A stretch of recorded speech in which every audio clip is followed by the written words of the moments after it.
Welcome to Yogaxpress, the mobile stretch clinic that takes yoga to the people. Once more, we have our wonderful, wonderful guest, Michele Gunderson, who is going to pick up from where we left off in the previous episode about yoga and creativity. We also have with us Janet Oldenbrook, we have Mercy, and her twin sister, Sissy Gamache. Sissy has her own show here at MNN, the Sissy Gamache Show. And we have Judy to my extreme right, Judy Jacob, who has been with us almost in every episode from the start. And we have Annie here once again today. Thank you for joining us, Annie. Michele, it's all yours. And thank you very much for the previous episode. I'm sure our participants have a lot of questions for you. Thank you, Banu. And that seems like a good place to begin. So last time we were talking about making space in our bodies. And as we do that, we make space in our minds, space in our lives. And that's what allows us to open up to our the most creative part of ourselves, our biggest self. And so I was just wondering if you had any questions that arose from our time together last time. When is the best time, I wonder, when you want to start writing something, like what do? You do it an hour before, early in the morning, before you have breakfast, after dinner, before sex, after sex? What is I like the before and after sex. Shannon knows the answer to that one, right? Yes. It's pretty much, I mean, it's open. And it's yes, yes, and yes, exactly. Okay. Whenever the spirit moves you, and each person is different. One person will say, I need to write every morning as soon as I wake up. Right. And that's a wonderful time to write, or just before I go to bed. Right? It's just the same as your yoga practice. But any time that I have other students who say, well, I write because I really feel like I need to. It's going to make me feel centered. It'll feel better. So finding a rhythm of writing that's right for you. There's no one way. Uh-huh. Yeah. And for how long you can keep doing it? Like, I just want, in terms of timing, like, what, half hour, an hour, 10 minutes, 5 minutes? It's like... There's no restriction. What's really neat, and in the, I teach a week-long writing and yoga retreats where sometimes we're writing just for a minute or two. We're doing just these quick little writings, and other times we'll write for an hour or 2 hours at a stretch. I had a student who was completely blocked just a little while ago. She couldn't write, and we started working together, and she said, Michele, I was writing for 3 hours this morning. Not because I felt I should, it just kept coming. As long as your inspiration lasts, exactly. My dear, and when you run out, stretch again. And exactly. What is it that once you make you write, like the momentum right there, you say, I want to write. Yes, and that's a perfect time to just carry a piece of paper, carry a pen with you wherever you go. So when you have that moment on the subway and you've got a few minutes and the inspiration comes, you can write. And you can do that with yoga, by the way, too. I did yoga in the airport on the way here. Yoga is good everywhere, too. They'll start you, because I tried to meditate in the subway, but let me tell you, there's a lot of fruitcakes over there. I made this and you know what? I wanted to ask you, what is this coming from? But I see it and I said, I wonder, where is that coming from, that little circle here? You're internalizing your electricity. You're keeping your energy within yourself. Mm-hmm. Michele, how would you like to explain that? Yeah, and I would say as well is that for me, a symbol of wholeness, right? So, and that's just my own personal way of thinking about it, and that same kind of whole centeredness that we want for our writing. We find that, right? But I like to think, hold your hands in the way that's comfortable for you, so that you can quiet your mind, and it's that quiet space. We'll talk more about that maybe next time. Sure. That quiet space out of which the writing emerges, right? This is also receptivity. So you're receiving this Chin and Gyan Mudra, which Michele will explain in the next episode. But sorry, Janet, go on. No, I wanted to go back to our last session. I loved the concept of opening space and making space. Right. We talked about our lives in New York, and that's something we don't get a lot of. Yes. Psychic space, physical space, time space. And being really aware of that while we were doing the yoga was really helpful for me. Good. We had a discussion about, the word stretching versus space, and I Right. thought that was really helpful. Paul, And the, here's your um, chance. Would you like to ask Michelle? Paul, you gotta jump in and stretch Come it out. on, you had a question. Come on. Come on. Paul is very tall, so you need to capture him. Don't cut his head off. Don't take your glasses off. That's not fair. Okay, Paul has a question. Paul is our audience today. But look, he's facing the camera. Yes, Paul. There we He's go. gotta face the camera. Hello, Paul. Yes, indeed. I think that the instructor, the guest instructor, had such a broad vision that it encompasses yoga and writing and space is great. I'm particularly interested in the space of writing as You can she repeat that sees again, it, Paul. including all the ins and outs of plots and looking at objects. I'd like to see the integration of the yoga part with the larger vision that this wonderful guest has. Well, my first answer is, Paul, come to my retreat. There you go. You talk to A very good answer indeed, I think. Because there, absolutely, we practice the yoga and we write, and we practice the yoga and we write. And those connections, sometimes what happens, and my own teacher sometimes tells me this too, sometimes we get stuck too much in our heads and we want to think it through, but what we really need to do is move our bodies and experience that space in our bodies. And when we get to the page, we find that the white spaces on the page, we find the space of quietness and the space of speaking if we're creating a character, and we find ways, but it's one that it needs to be experienced rather than. So I think what we need to do is get moving, and we'll see how.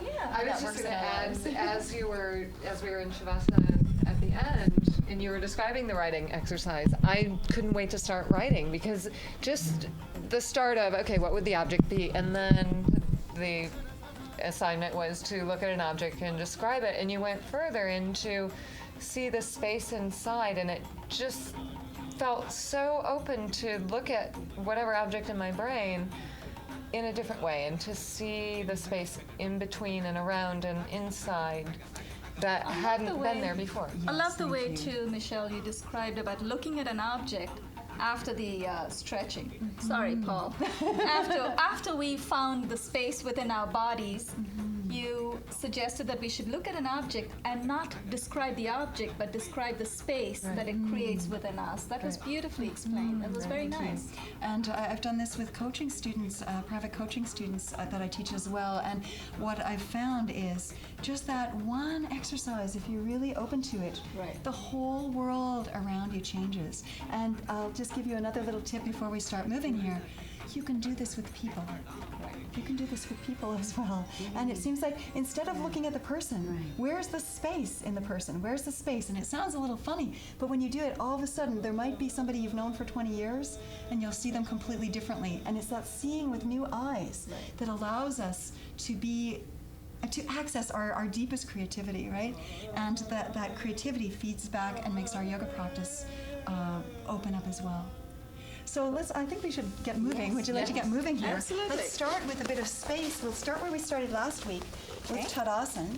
So you'll remember we press the thighs back, tuck the tailbone, so we're making space through the back, and then lift and open the chest.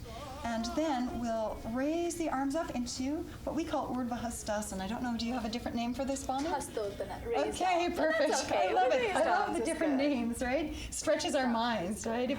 Why have flexible bodies if we can't have flexible minds?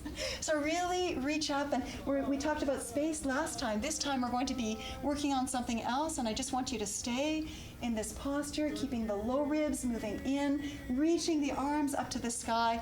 And here's where I want you to notice what your chin is level. Your chin is level, good. And what I want you to notice is what your mind is doing. What's your mind doing? What's your mind saying to you? Because sometimes our minds are quiet and sometimes our minds are busy. mind is saying, I want to bring my arms down. Exactly. Thank you, Jen. And so release the arms down. And thank you for introducing what we're going to work on today, right? Because this is what we do in our lives all the time. We're always pushing. In yoga, the words we use are raga and devesha. Raga means pulling toward. I want that. I want that candy. I want that coffee. That latte. It's not coffee. It's want that New York, man. right? Because I want that man. Exactly, right? Yes. And then we're pushing stuff away. I don't want to be holding my arms up here, right? I want to be doing something else. And this enters, I'll tell you more about it in a little while, but I want to keep you moving. This enters into the way we write as well, because that's what characters are always doing. They're wanting stuff, they're pushing stuff away. When we get that in our bodies, we get that in our creativity. And it works with painting, it works with all kinds of, it works with acting, all kinds of creative endeavors. So I won't make you hold your arms up as long this time. But all throughout, I want you to notice, what is it that I'm wanting, pulling toward me? What is it I'm pushing away? Right now, I'm pushing away these words. I want to stop talking and start moving. So we'll do Vrikshasana, and let's have a volunteer to step up at the front to demonstrate. Who'd like to demonstrate? You never know. Oh, okay. Tree pose. So starting out in Tadasana, again, press the legs back, thighs back, tuck the tailbone, and lift the chest. Good. Then turn out, keeping the right leg absolutely steady. Turn the left leg out right from the hip joint. That's it. And then just bring the leg wherever it comes to. It might be the ankle. It might be up past the knee, depending on your level of experience, right? And then, that's it, Janet. Then just push the foot into the leg into the foot. And now, once you've got your balance, these are beautiful trees. Then reach the arms out to the side. Rotate from the shoulders. And then reach the arms up to the sky. And if you lose your balance, just Focus have on fun a point with it. ahead of you. Exactly. Doesn't Thank you, move. Banu. So don't look at someone else. And just keep the mind quiet. Watch the breath. And slowly release the arms down. Exhale, release the leg down. Good. And just before we do the other side, was anybody paying attention to their minds? What was your mind saying to you? Anything? I don't remember. Good, okay. My mind was telling that cone in front of us, don't move. Good. So you were staying just steady in the moment, and it's that same focus that you want for the writing. Good.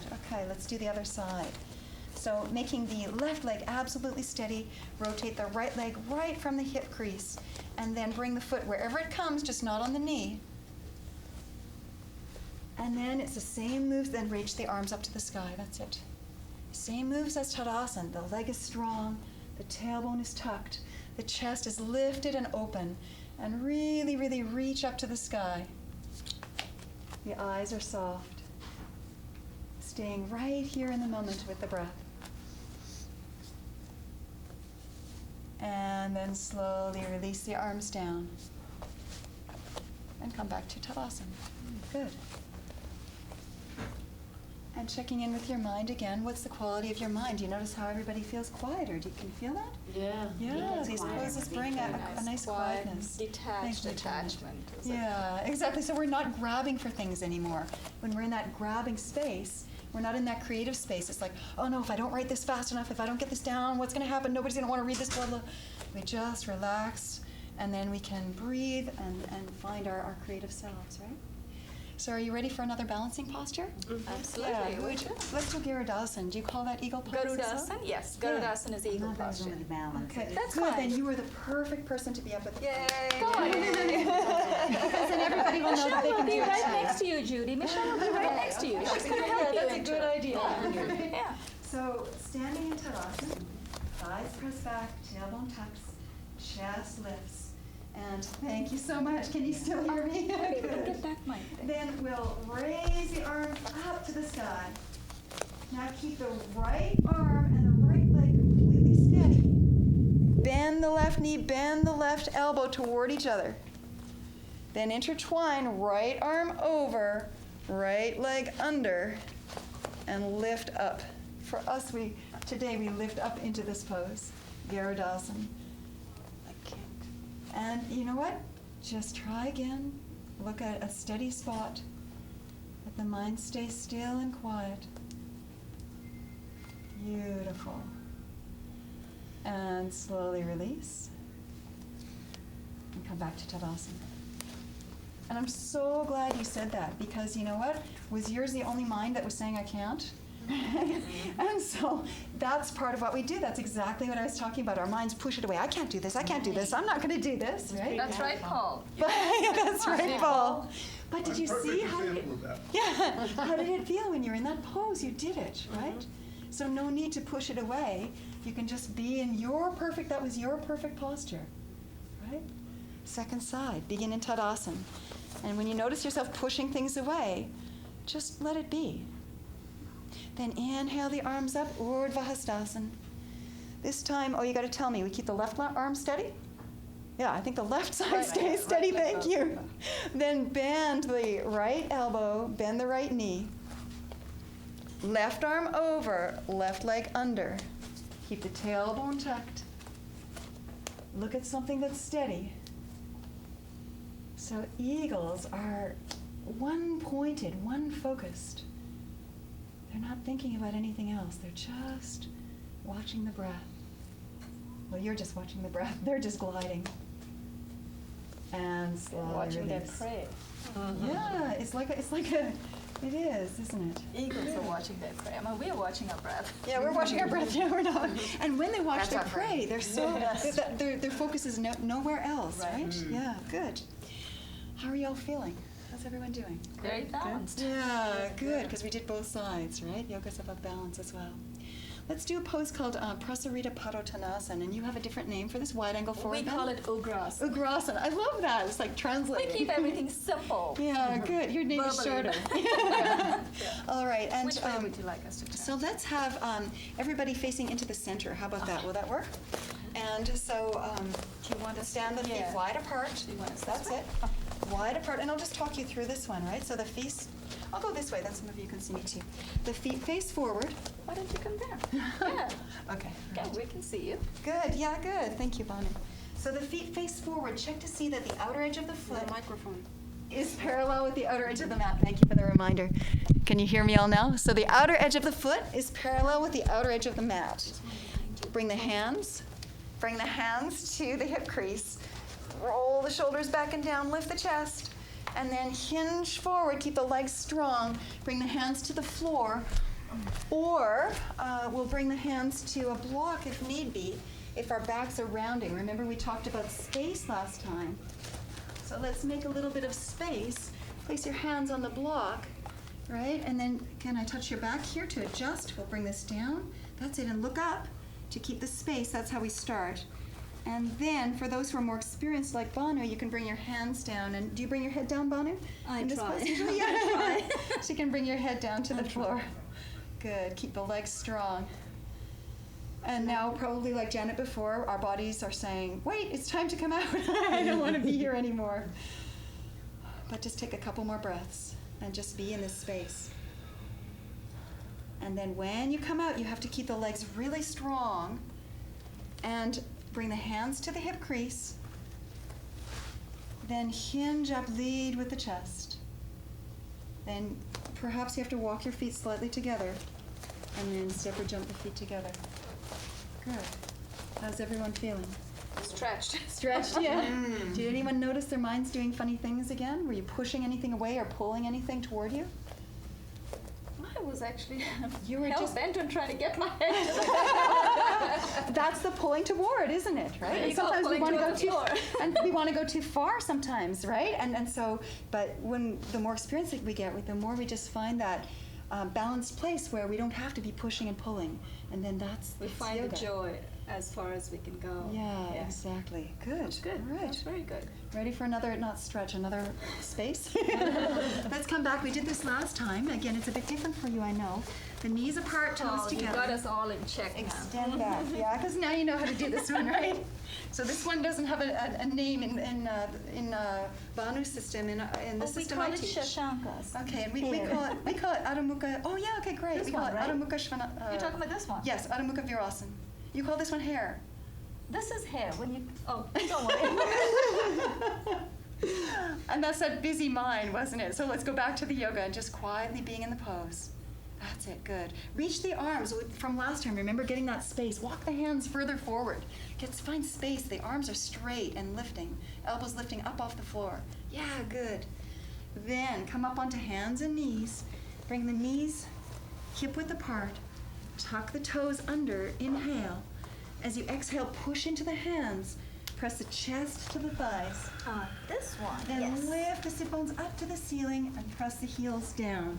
We call this Adho Mukha Svanasana, and Right. we call this... We call it Parvatas. I feel like this is, you say tomato, I say tomato. That's right. Once again, press the thighs back just like Tadasana. The feet are hip distance apart. And find from what we worked on last week, finding space. So make the fingers spread, reach all the way up to the sit bones. Press the thighs back, and then watch your mind. See if you can find that space. And maybe we'll play more with this next time, where the mind is just quiet. You're not pushing or pulling. Just quiet mind.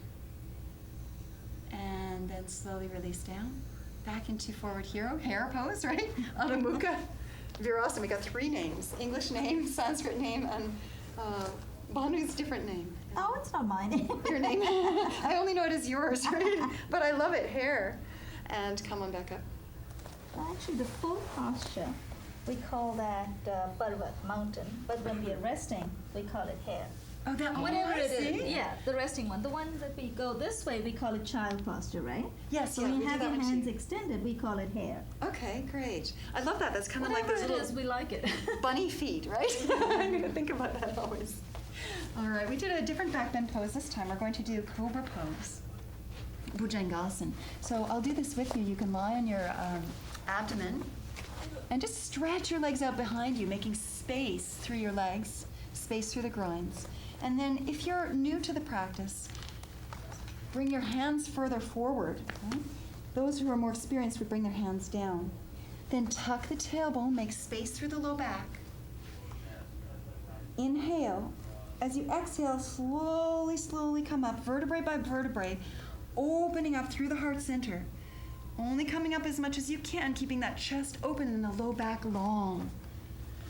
So here we're working on that space like we talked about last time. Space through the low back.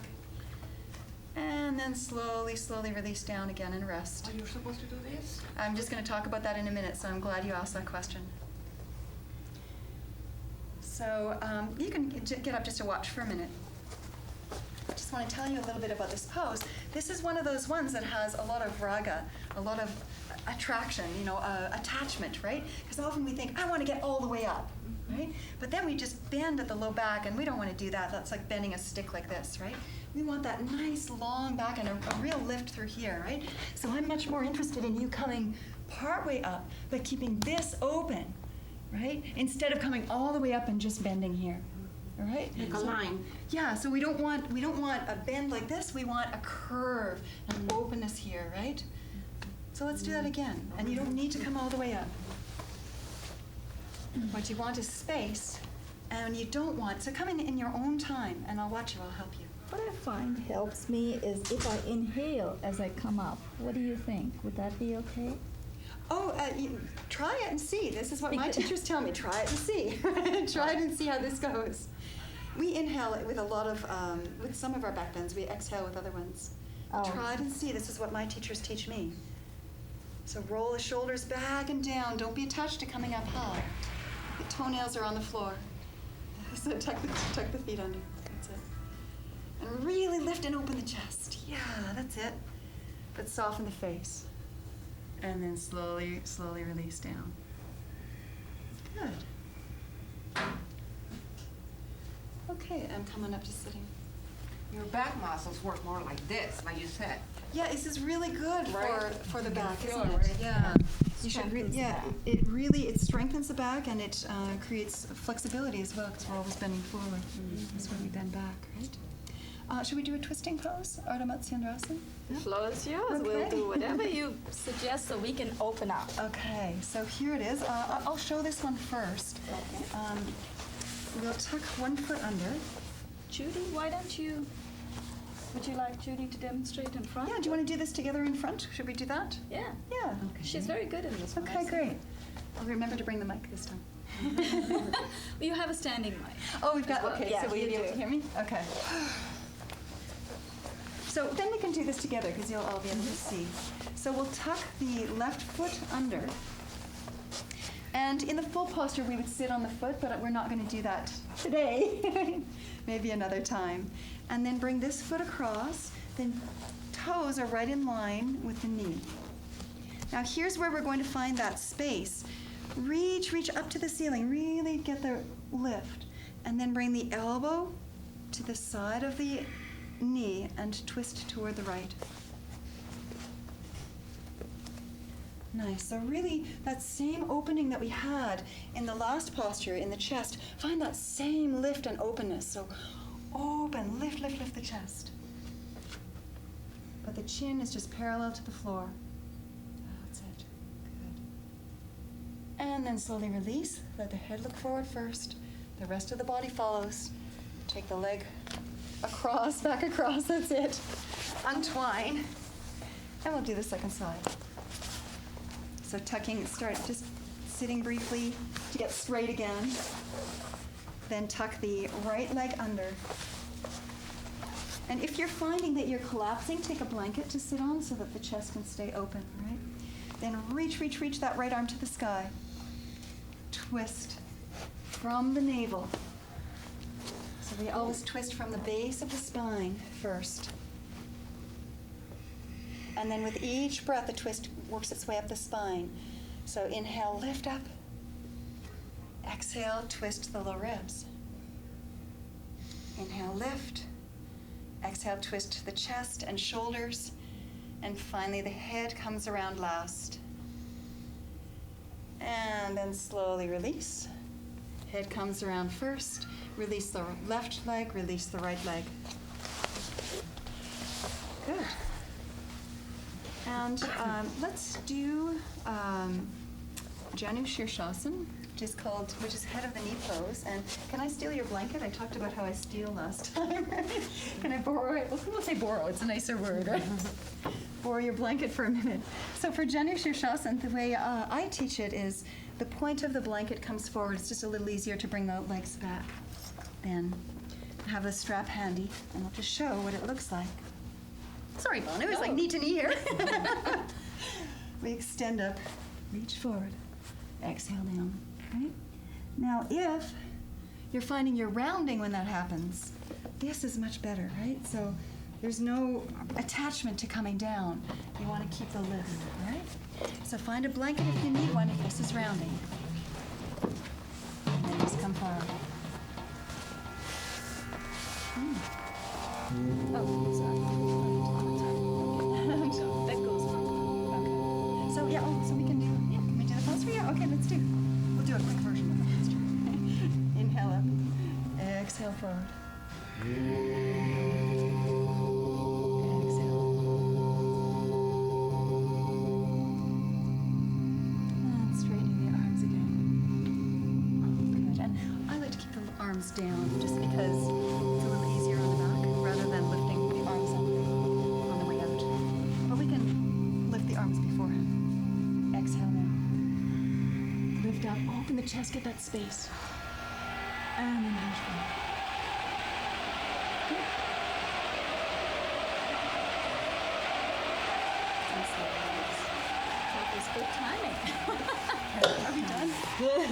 when the titles come I out, missed the last cue, I'm sorry. Take your time. No, it was great. It was great that we continued because as the titles come